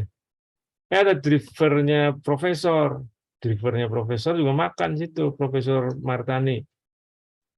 Udah, saya yang bayar. Sekalian ya. Seneng juga, makasih, Prof. Ya, kita makan lagi. Jadi enak banget loh. Anda mesti ke sana sambil ke perpustakaan, Mas. Sambil juga kenalan sama anak dokteran, ya kan? Ya, Mas Eben. Sama anak dokteran, Mas. Jangan nama anak via, Mas. Oke deh. Lanjut. Nah, ini sudah jadi super dime. Nah, ada pakar yang bernama Nev Divendi sudah ngeritik. Kan belum kalau kritik sudah muncul, bahkan dari awal ada orang namanya Nev Divendi udah ngeritik, Mas. Ini yang bikin orang-orang negara maju nih teori-teorinya. Jadi harus ada kontekstualisasi, kata dia. Jangan langsung ditelan. Itu ada kontekstualisasi, kata Nev Divendi. Jadi dia nulis akhirnya. Anda klik di Google nama ini Nev Divendi, nanti keluar artikelnya, bagus banget. Ini nggak saya jelasin. Kalau di S2 saya jelasin. Nah, Anda cukup sampai sini. Nah, selesai. Ya kan? Sudah dijelasin tadi. Monggo. Udah mau jam 12. Kan pas pertanyaan bisa sampai 12:30 cukup. Kalau ada pertanyaan. Silakan. Ada pertanyaan? Nah, ini. Mas Christoph. Silakan, Mas Christoph. Ya, Prof. Mau nanya, Prof. Ya. Tadi kan Prof. Irfan bilang kalau adanya mereformasi suatu pembangunan, paradigma dalam pembangunan. Dan adanya proses desentralisasi dalam paradigma tersebut. Itu cara kerjanya bagaimana ya, Prof? Apakah itu berdampak sampai sekarang? Iya, kan yang Anda maksud atau saya maksud terus Anda tangkap paradigma, administrasi pembangunan itu administrasi negara juga, administrasi publik. ya, yang dipahami oleh banyak pakar, dibukukan ya, Anda sudah pahami dari sejak pertama ada definisi-definisi itu, administrasi publik ya. Nah, berkembang sedemikian rupa digolongkan oleh orang yang namanya Nicholas Henry, George Fredrickson, Prof. Ben, bahwa ada yang disebut paradigm. Nah, salah satunya pembangunan, karena dia menemukan berbasis paradigma ekologi berbagai hal yang perlu didevelop, ya didevelop. Lalu ada faktor lingkungan, ingat yang Rick ngomong, ya faktor lingkungan, karena kerja ekologi itu faktor lingkungan, termasuk anggapan prismatic society segala itu. Jadi kultur jadi tujuan juga, makanya ada proyek-proyek pembangunan kultur, pembangunan sosial, bukan sekedar pembangunan ekonomi gitu. Akhirnya juga menyiapkan membangun kapasitas birokrasi, ya, karena birokrasi menjadi alat untuk pembangunan. Jadi dua sisi, membangun sosial ekonomi budaya, juga jangan lupa membangun birokrasinya, administrasi di dalam. Ya, tadi saya bikin lingkaran yang di dalam. Nah, pembangunan yang di dalam itu ada instrumen namanya desentralisasi. Sebagai alat reform juga. Nah, desentralisasi itu negara besar terutama tidak mungkin dengan sentralisasi, maka ada desentralisasi. Bagaimana bisa menangkap aspirasi lokal, pelayanan lokal supaya efektif, maka dikembangkan desentralisasi. Dan akhirnya pembangunan juga bisa sesuai konteks lokal, ya, karena ada desentralisasi. Berbeda tidak ada desentralisasi, sentralistik, ya, ditangkapnya nuansa atau data-data secara sentralistik, dilakukan dengan sentralistik. Negara sebesar Indonesia akan berat, gitu. Ya, jadi kalau konteks Indonesia kebetulan besar juga dilakukan desentralisasi, gitu, Mas Christoph. Oh ya, Prof. Terima kasih, Prof. Oke.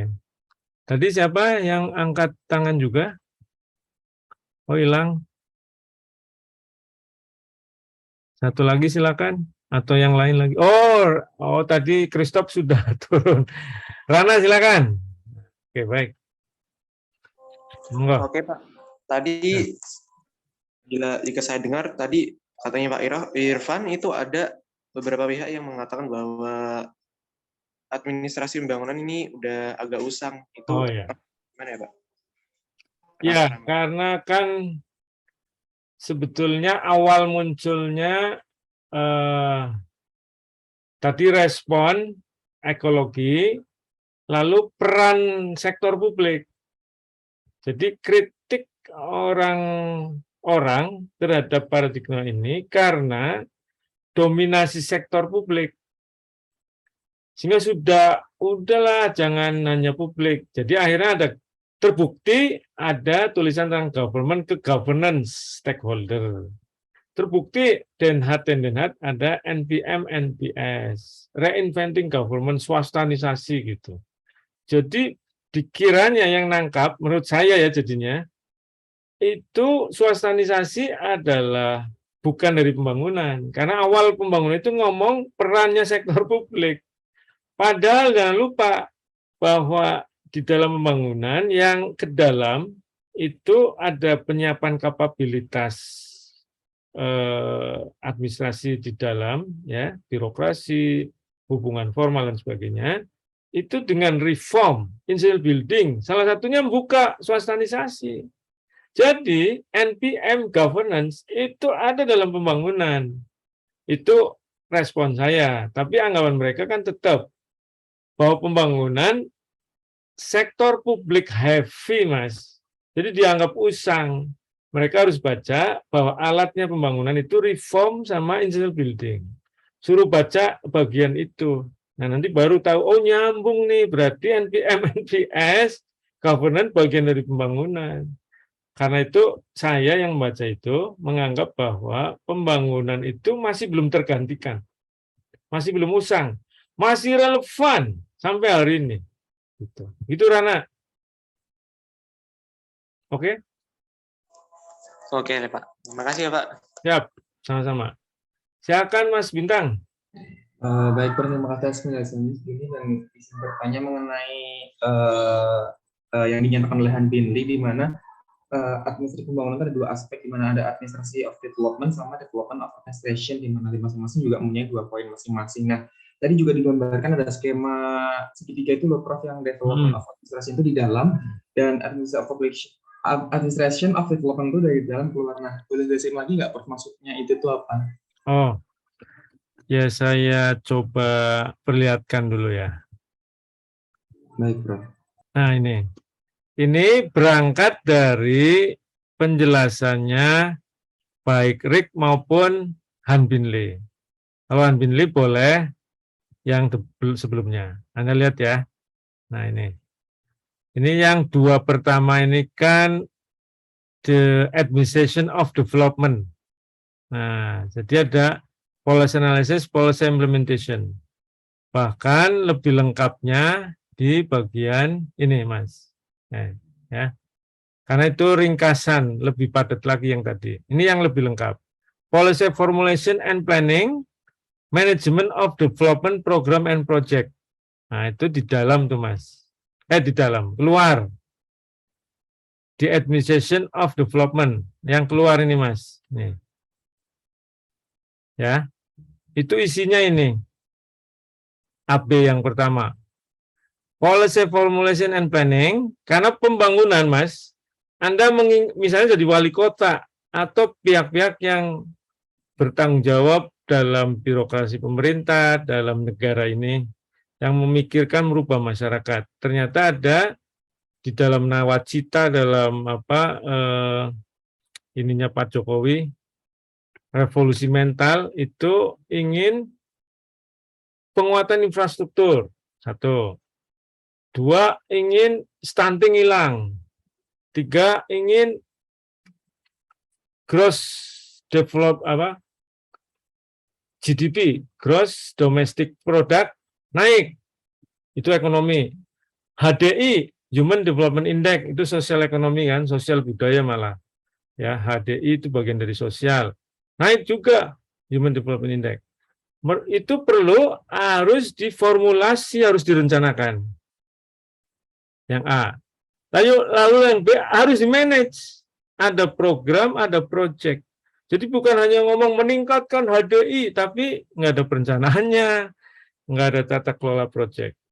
Nah, itu keluar, Mas. Ya, HDI dan sebagainya itu. Nawacita dan sebagainya itu isinya yang keluar. Ya. Tapi yang keluar itu harus juga dipikirkan yang kedua, yang dalam, yaitu development of administration. Isinya conduct of reform and initial building. Yang dalam ini, Mas. Kita ngerencanain infrastruktur bagus semua, PUPR, proyek-proyek, semua yang terkait sama perencanaan proyek, birokrasinya nggak sanggup transparan, bagus, dan sebagainya, lemah, lamban, wah udah. Ya, jadi harus direform di dalam, dikuatkan, menguatkan HDI, ya di Papua dimanapun birokrasinya harus kuat, harus bagus.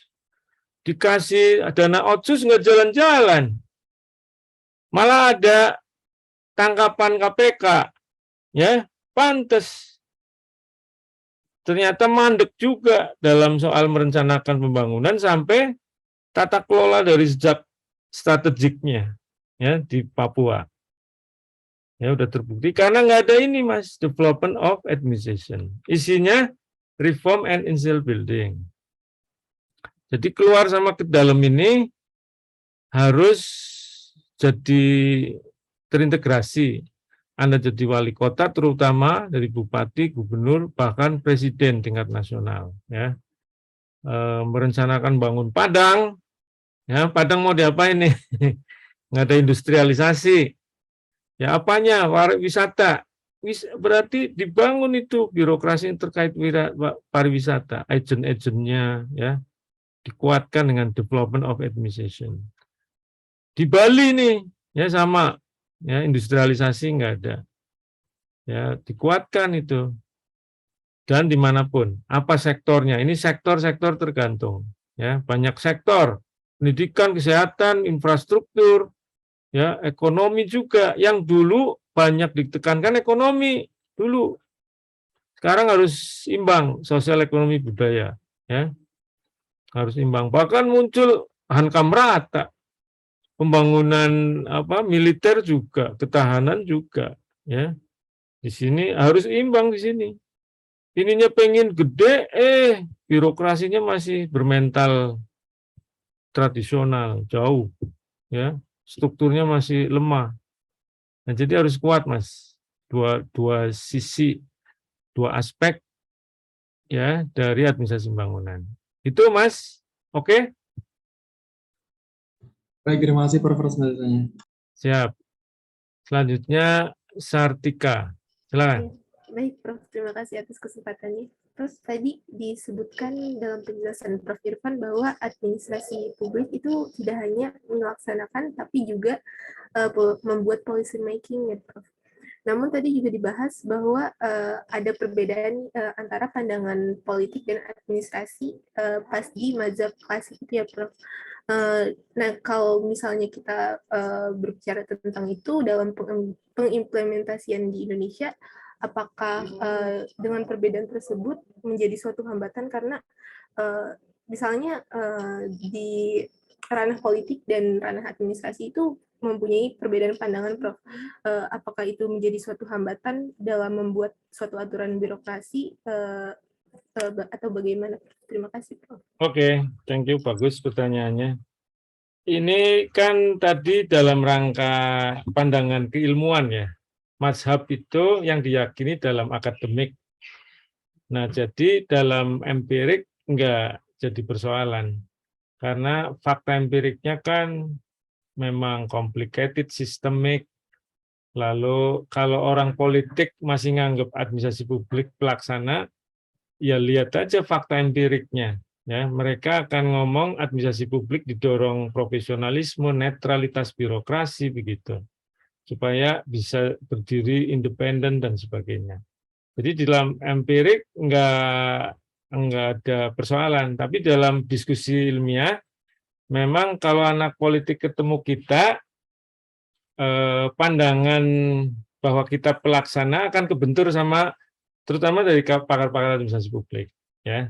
Tapi akhirnya juga memahami yang penting ruangnya profesional, netral, ya, dan titik sambungnya adalah bahwa ada dua ruang memang, pelaksanaan kebijakan sama perumusan kebijakan. Memang yang jadi concern anak politik tentu perumusan kebijakan, ya, gitu. Bahwa administrasi terus kemudian menjadi ranah administrasi publik. Tapi kita tetap memandang bahwa administrasi publik punya peran dalam perumusan. Gitu. Mereka nggak tampik juga, lihat aja fakta empirik bahwa birokrasi sering diajak. Gitu. Ya, jadi di empirik sih fine-fine aja, masukan orang politik kan makin untuk profesionalitas. Tidak untuk dipisah aja dulu, ya, nggak bisa. Malah jalan terus itu. Kan kalau dipisah satu yang mustahil, bahkan kalau mendengarkan when politic and administration begin. Kapan politik berhentinya? Kapan? Nggak ada.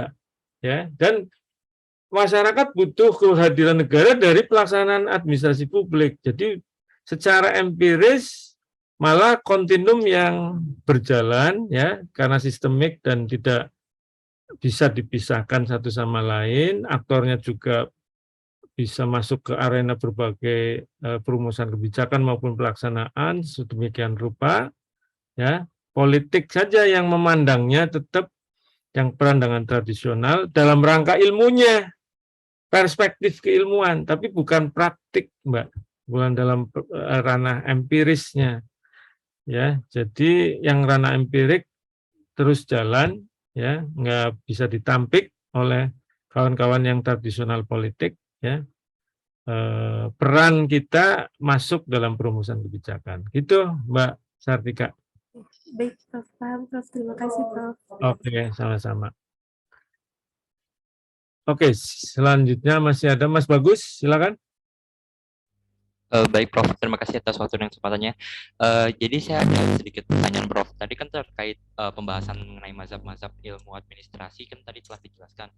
Dan bahwasanya kalau suatu sistem administrasi itu juga terkadang kan pastinya akan dipengaruhi oleh mazhab-mazhab yang muncul ataupun mazhab-mazhab yang ada di seluruh dunia Prof ya. Nah, jadi kalau terkhusus untuk di Indonesia sendiri, menurut Prof Irfan, mazhab apa yang paling mempengaruhi perkembangan administrasi di Indonesia, Prof? Administrasi publik di Indonesia. Dan juga untuk kedepannya, apakah menurut Prof Irfan ada tanda-tanda bahwa akan ada munculnya suatu mazhab baru yang dapat merubah paradigma tentang administrasi negara secara besar-besaran seperti itu, Prof? Ya, ini bagus ini. Harus ketemu di IAS gitu ya, di IAS. Di IAS mendiskusikan kembali pemikirannya Nicholas Henry, George Frederickson tentang penggolongan itu. Karena sampai hari ini belum ada penggolongan kembali semacam Nicholas Henry berdasarkan term waktu. Yang muncul adalah pendapat Den Haat, OPA, NPM, NPS itu. Dianggap ada pergeseran paradigma layanan publik. Kalau di situ dimasukkan sejalan dengan administrasi pembangunan, ya kan?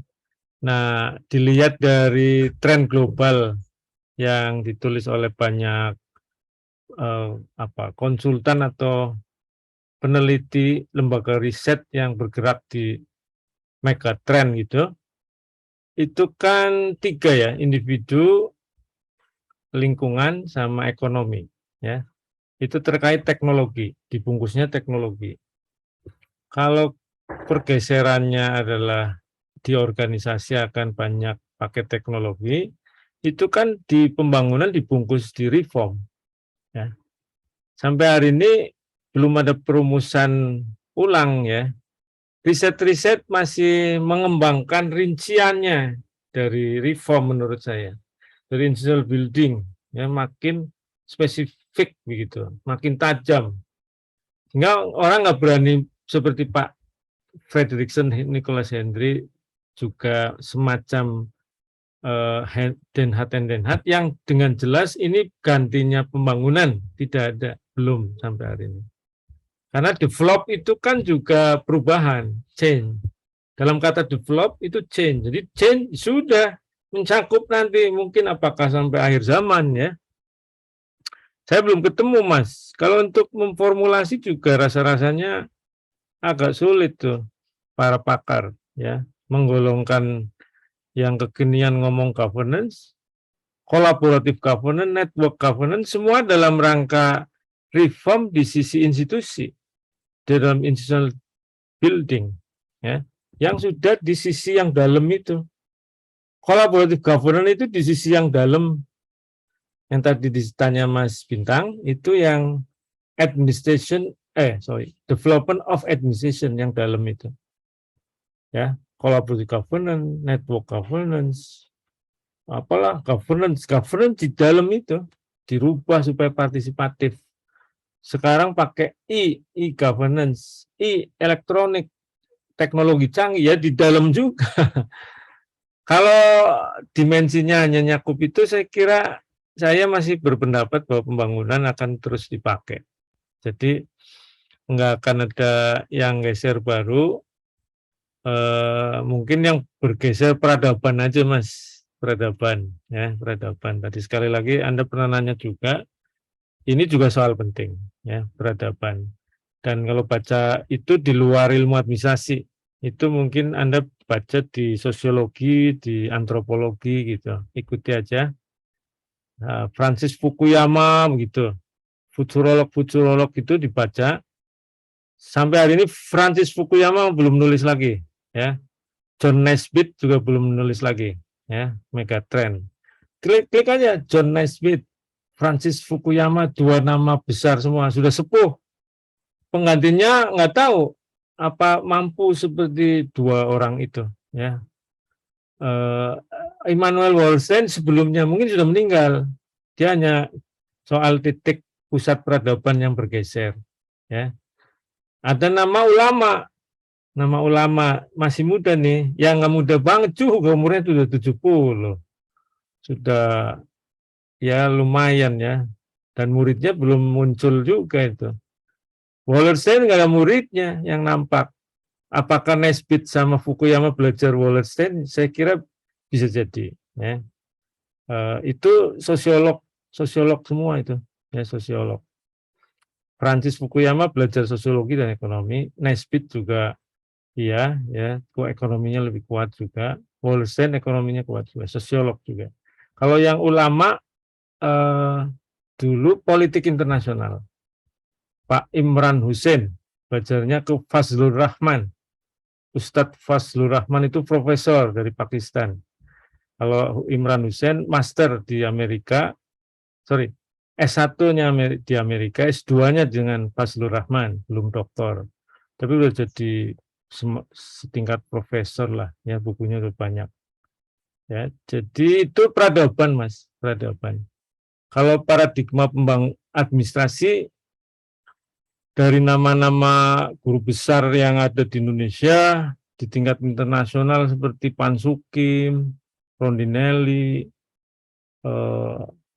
Chandler, terus ada Safridge, itu enggak sebesar Nicholas Henry sama Frederickson nulis penggolongan lagi, belum, ya, belum. Enggak gampang soalnya ya, harus ada aspek yang jadi dasar untuk mengelompokkan kembali, ya. Dan dengan demikian saya kira pembangunan itu sudah mencakup sehingga mungkin bisa jadi terminologinya itu akan sampai terakhir kali ya, karena ngomong perubahan, Mas, di pembangunan itu. Oke. Baik, terima kasih banyak Prof atas jawabannya. Nanti kalau Anda diajar Prof Eko, suruh ngusulin atau Anda info ke Prof Eko biar di IAPA, Indonesian Association for Public Administration, bicarain perkembangan paradigma. Kalau enggak, tantangan paradigma administrasi pembangunan. Itu bisa itu. Nanti ada bacaan kawan-kawan di Indonesia atau murid-murid yang sedang belajar ke luar negeri, ya kan, dari Indonesia, bisa juga mengundang eminen internasional untuk mengupas pendapatnya Frederickson sama Henry, ya. Karena Prof Ben tidak nulis Prof Ben itu. Saya akan ngomong tadi di kelas Prof Ben baca terus disampaikan di kelas, ya, di kelas. Tulisan beliau lokal government semua, tapi dia kuat membaca administrasi publik, ya. Jadi menarik, saya catat, saya sampaikan ke Anda, ya, dengan berbasis pada bacaan-bacaan beliau, ya. Oke. Nah, Mas Rana lagi nih. Mas Rana mau nanya lagi? Silakan, Mas. Ini Pak, kalau kembali ke ini dari Administration of Development sama Development of Administration, misal ini ada sebuah proyek membangun Padang nih Pak. Ini yang fokuskan ini pengembangan biokrasinya dulu atau pembangunan Padangnya dulu atau bisa bersamaan ya Pak? Iya. Kalau sarannya pakar-pakar itu sama, Mas, bareng, karena dua sisi dari satu koin, kayak administrasi dan organisasi sama. Itu dua sisi dari satu koin. Ini identik, analoginya juga diomong sama Pak, kalau nggak Pak Rick, di Pak Han Binli sendiri, ya. Atau jangan-jangan di Pak Bintoro, ya, karena beliau juga murid langsung Rick gitu, di bukunya Administrasi Pembangunan. Cari di Google ada tapi nggak di soft file kan, karena buku lama, Pak Bintoro, Cokro Amijoyo, ya. Jadi bareng kita merencanakan pembangunan, Mas, Mbak, sebuah sistem atau individu. Biasanya kita sekarang gara-gara pilkada dan pilpres langsung ngomong individu. Platform untuk Anda menangin pemilu itu kan isinya goal, cita-cita, angan-angan. Tadinya angan-angan, terus jadi goal, terus jadi platform, bahkan jadi RPJM, ya kalau udah menang. Nah, begitu menang, Anda jangan lupa isinya itu harus menyangkut dua, keluar dan ke dalam. Ke dalam harus ada visi untuk nyiapin birokrasi agar kuat dalam rangka meraih tujuan-tujuan itu. Ya, jadi bareng. Nah, bahkan di SBY itu jadi prioritas birokrasi itu, nyiapinnya.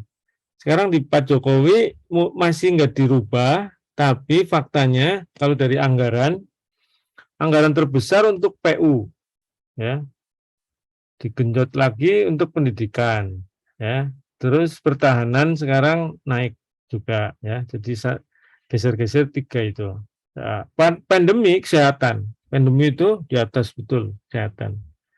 Sebelum pandemi, ya. Nah, ini akan kembali lagi kayaknya ke PU lagi gitu, ya. Nggak tahu penerusnya setelah 2024, ya. Birokrasi tetap nasibnya enggak seindah yang diucap, ya, jadi prioritas, tapi fakta empiriknya kan di anggarannya kecil. Menpan RB itu enggak sampai 1 triliun, Mas. Hah? Kecil, di bawah, tanya ya Prof. Eko, ya. Sementara anggaran untuk PU itu bisa ratusan. Kalau pindah ibu kota udah Anda dengar sendiri 500 triliun. Dan di PU kan, saya cek di timnya yang sudah dibentuk itu untuk membangun IKN, otoritannya masih 0 katanya. Ngeri banget, masih 0, belum punya anggaran, Mas. Ada profesor di teknik yang masuk, jadi panitia MDGB mau rapat se-Indonesia, PTNBH, pas dia ngomong ternyata jadi salah satu struktur di otorita, terus diledek-ledek sama kawan kita, sesama kawan, IKN mah enak kayak gitu-gitu. Wah masih 0 Pak, 0 apanya? Anggarannya, loh kok bisa? Ya masih di PU gitu, kita ngikut PU. Oh, jadi IKN masih di PU, iya semua di PU. PUPR gede kan gitu. Nah, ya itu ya. Jadi terkadang kita faktanya melupakan yang di dalam, Mas. Dianggapnya disuruh harus siap, gitulah kira-kira. Begitu naik seorang kepala daerah atau presiden, ya sudah, sekretariat negara, menteri-menteri harus bisa ngendaliin dirjen-dirjen seluruh birokrasi KL di daerah, sekda, kepala dinas harus bisa sudah. Kalau enggak, ganti geser-geser. Nah, makanya ada undang-undang ASN untuk supaya nggak main ganti gitu ya. Tapi tetap kan berarti asumsinya itu udah jalan aja. Nggak perlu ada sesuatu yang disiapin khusus gitu. Padahal banyak fakta masih lemah, ya lemah. Ada hal baru yang birokrasi harus bisa disesuaikan dulu, diadaptasi dulu. Jadi imbang mestinya, bareng. Kalaupun ada penyusunan prioritas, tapi bukan berarti 0 atau duluan yang satu gitu. Jadi bareng, Mas. Oke? Mana? Oke, Pak. Makasih, Pak. Siapa lagi nih? Ada lagi? Yang lain dong. Oh, yang nanya dari bulan ke bulan sama mulu nih. Jangan-jangan dari tahun ke tahun sama terus nih, Mas Eben. Nggak ada wajah baru yang nanya. Karena yang lain, biarin teman-teman saya nyatet aja. Malu saya nanya. Kalau orang Tegal, malu saya medok. Gitu. Ada yang dari Tegal? Enggak. Kalau yang dulu, nggak ada yang ngaku orang Tegal. Begitu lulus, Pak, saya kan dari Tegal. Gitu. Lah, waktu kelas kok nggak ngaku? Enggak, Pak, nggak enak, Pak. Oh. Jadi malu-malu orang Tegal itu, kecuali saya. Ya, saya dulu enggak. Saya selalu nanya, Mas. Ya, jadi saya catat gitu loh. Ya, catatannya nambah. Prof. Benyamin, kelasnya Prof. Ben. Bahkan saya maju ke depan setelah selesai. Prof, pinjam bukunya, Prof. Gitu. Ya. Waduh, di perpustakaan aja. Gitu. Nah, baru setelah saya dibimbing, ya, itu diamplokin sama sekretaris S1. Saya ditanya dulu kan, judul, terus karena dikumpulin kan, waktu mau skripsi itu. Kayaknya ada pengarahan seingat saya. Terus lama merenung, lalu ada data, terus didiskusikan tentang apa gitu. Sekretaris nanya lagi tentang perluasan wilayah kota, Pak. Bu, ibu-ibu, Bu Afiati, Anda kenal. Sama Bu Silih, ya sekretaris saya masih baru semester berapa, beliau udah sekretaris S1. Wah, kalau kota ini cuma satu nih yang bimbing. Lagi ngambil doktor, tapi bentar lagi kayaknya doktor. Terus senior, Prof Ben maksudnya, ya kan, Prof Ben. Oh ya, terus ketemunya gimana? Ini telepon, kapan beliau ke kampus? Terus kamu harus datang nemuin, jangan sampai begitu dia ngomong hari X, jam sekian, terus kamu nggak ada. Oh, bisa kecewanya luar biasa. Siap, gitu loh, ya. Akhirnya janjian. Begitu janjian saya kasih proposalnya. Setuju? Begitu setuju, saya waktu kelas nggak tahu kalau beliau dari Tegal, nggak tahu Mas, Mbak. Beliau separuh Arab, separuh Tegal. Ibu Tegal, ayah asli dari Yaman, ya asli. Nah begitu nerima saya, judulnya di Tegal. Saya ditanyain, kamu SMA mana? SMA 1 Pak. Oh Selerok. Wah, kok Bapak tahu? Dia belum ngomong lagi Mas. Nanti saya baca ya proposalnya. Saya pulang aja. Begitu jalan di tengah, saya cerita kemana-mana, ke program juga. Beliau kan orang Tegal. Waduh, pantes tahu, ya kan? Pas ketemu lagi, udah deh cerita nyambung. Begitu nyambung, sampai nyambungnya keluarga besar beliau diceritakan, Mas. Keluarga besar saya juga. Ternyata di antara keluarga besar saya dan keluarga beliau ada koneksi. Wah, ada dong itu. Berarti ini nyambung terus, Mas, ya. Nah, saya mau selesai, sebelum selesai saya bantu Prof Roy jadi asisten. Nilai saya ditanya, oh bisa, kamu bantu saya, oke. Nemenin Prof Eko udah duluan bantu Prof Roy. Oke, saya asistennya 2 nih, jalan. Begitu mau selesai, saya diminta Prof Ben, bantu kelas saya. Wah, oke deh, siap. Waktu itu masih S1 lulus sudah diangkat, Mas. Jadi ya kami sama Prof Eko, saya sama Prof Eko, kami ngurus beasiswa. Dulu ada beasiswa dari pemerintah namanya beasiswa Super Semar, zaman Soeharto, surat perintah 11 Maret. Udah jalan, Mas, saya dapat beasiswa dari semester 1, Mas, gitu. Di tengah jalan ada beasiswa yang untuk dosen, diambil pindah itunya di Prof Eko, dia yang baca pengumuman di dekanat, diumumkan beasiswa ikatan dinas. Wow, luar biasa buat beliau waktu itu. Terus saya diajak baca, ini berarti kita langsung nih diangkat, luar biasa juga dalam hati saya. Prof ikut ya, waduh, ini kayak milih istri Pak. Yang benar, iya, ini kayak kata orang tua saya, kalau milih pekerjaan itu kayak milih istri. Terus gimana? Saya pulang kampung dulu kalau mau pindah beasiswa ini. Pulang deh, saya tungguin. Prof Eko mau nungguin, Mas. Gitu loh. Akhirnya daftar bareng. Ya, daftar bareng, diterima. Pindah semua, kita nggak dapat Super Semar lagi. Kan nggak boleh 2 ya. Kalau 2 asik tuh. Lulus, Prof Eko duluan, beda 1 semester. Prof Eko lulus semester ganjil apa genap lah pokoknya. Terus saya ganjilnya apa genapnya, begitulah ya. Karena saya risetnya di Tegal, beliau riset di sini, dibimbing langsung. Beliau padahal dari Kanada sempat tertunda dulu, Saya molornya lebih tapi masuk semester itu langsung sidang gitu ya, karena tertunda apa saya lupa. Oh, magang, sidang magang saya tertunda, Mas. Sidang magang saya pulang dari Tokyo, ya benar. Saya dari Jepang, Prof Eko udah duluan gitulah kira-kira. Ya. Jadi mata kuliahnya juga 160 SKS, beliau, saya juga 160, nggak ada mata kuliah yang beda sama saya, Mas. Beliau itu hebat, beliau harus dijadikan acuan ya, contoh.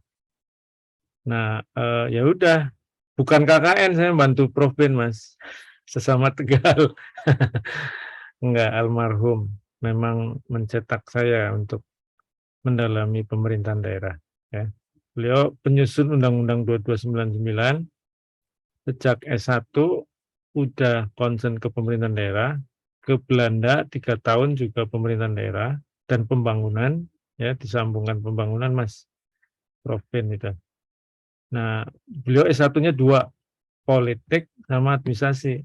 S1-nya 2, Mas. S2-nya kan karena alumni zaman itu doktorandus. Doktorandus itu calon doktor, jadi nggak ada masternya, Mas. Langsung, zaman-zaman itu tuh Indonesia sama kayak S2. S1 itu S2 zaman itu. Ya, zaman Pak Ben. Kita doakan beliau. Sekarang sudah pergi mendahului kita ya, tahun 2000 berapa ya? Lupa saya. 12, 13 atau 14 ya. Jadi udah duluan. Atau jangan-jangan kira-kira 2016 lah. Lupa sudah. Ya. Oke, baik. Nggak ada nih pertanyaan. Mudah-mudahan menyemangati ya, bukan saya pamer ya. Menyemangati Anda. Ini ada yang apa mulutnya komat kamit tapi enggak bersuara, volumenya enggak ada. Mas Andi Arjuna nih, apa ikutan aliran anak S2 yang mata di tangannya begini gitu sengaja tapi nggak ngapa-ngapain? Hah? Ini gara-gara online ini anak-anak bisa aja nih, ada yang tiduran, ada yang apa belakangnya dikasih apalah gitu ya, macam-macam nih saya cek semuanya 2 lembar. Oh, ada yang nggak pakai video. Baik, Andi ada? Arjuna? Nggak ada? Ya, Prof. Nggak ada Ya, pertanyaan? Prof. Oh, enggak. Anda kayaknya komat kamit ngobrol sama siapa itu tadi? Sudah punya teman dekat kayaknya nih. Sudah pertemuan 5. Ada ospek lagi dikerjain sama senior. Kayak anak saya tiap Sabtu. Ayah, ke kampus lagi ya. Terus gimana caranya nggak ke kampus? Lah kalau kewajiban ke kampus lah. Ke kampus naik kereta. Udah deh dia. Nah, ketemu anak pajak. Biar kenal sama anak fiskal semuanya. Nah, nggak kenal sama Anda ya, anak publik soalnya Anda. Oke deh. Cukup ya Iben ya. Nggak ada yang nanya nih.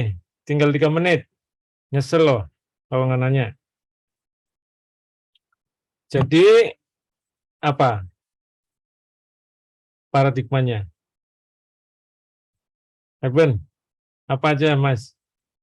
Dikotomi, terus manajemen, terus kontinum, perilaku, ekologi, pembangunan. Oke ya.